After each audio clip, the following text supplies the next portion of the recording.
ఒక అందమైన తోటలో ఒక చెట్టుపై ఒక చిలుక తన కూతురుతో నివసిస్తూ ఉండేది.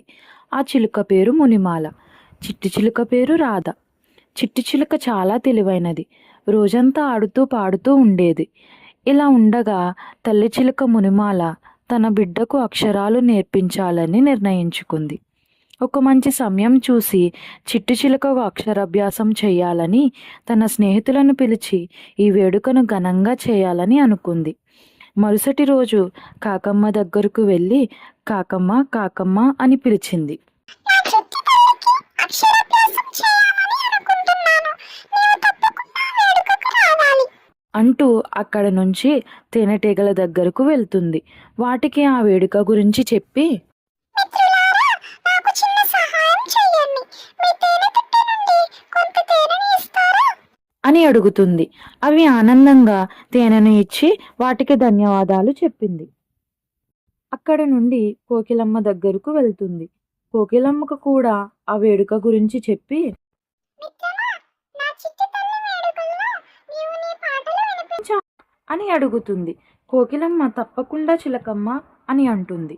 అక్కడ నుండి తన తోటలోని రంగురంగుల పువ్వులను తీయటి పండ్లను తీసుకుని ఇంటికి వెళుతుంది. ఆ తోటలోని కొన్ని పువ్వులు చిలకమ్మను ఇలా అడుగుతాయి. ఏంటి మునిమాల, చాలా హుషారుగా సంతోషంగా ఉన్నావు? క్షమించండి మిత్రులారా, రేపు నా చిట్టి తల్లికి అక్షరాభ్యాసం చేయిస్తున్నాను. మీరు తప్పకుండా రావాలి అంటుంది. అడవిలోని ప్రతి మిత్రులను పిలిచింది కానీ ఉడతమ్మను మాత్రం పిలువలేదు. మరుసటి రోజు చిలకమ్మ ఇల్లు రంగురంగుల పువ్వులతో పచ్చని తోరణాలతో కలకలలాడిపోతుంది. స్నేహితులందరూ ఒక్కొక్కరుగా రాసాగారు. ఇంతలో చిట్టి చిలకమ్మ ఉడతప్ప ఎందుకు రాలేదు? అని అడుగుతుంది. దానికి బదులుగా ఉడతపై నాకు చాలా కోపంగా ఉందమ్మా. నేను దాచిన తీయటి జామ పండ్లు అన్నీ తినేస్తుంది. అందుకే నాకు తనపై కోపం ఉంది. దానికోసమే ఈ వేడుకకు పిలవలేదు అని అంది. చిట్టి చిలక చాలా బాధపడింది.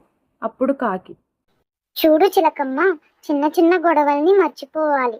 మిత్రులతో ప్రేమగా ఉండాలి. ఉడతమ్మ, నువ్వు మంచి మిత్రులు కదా అని అంది.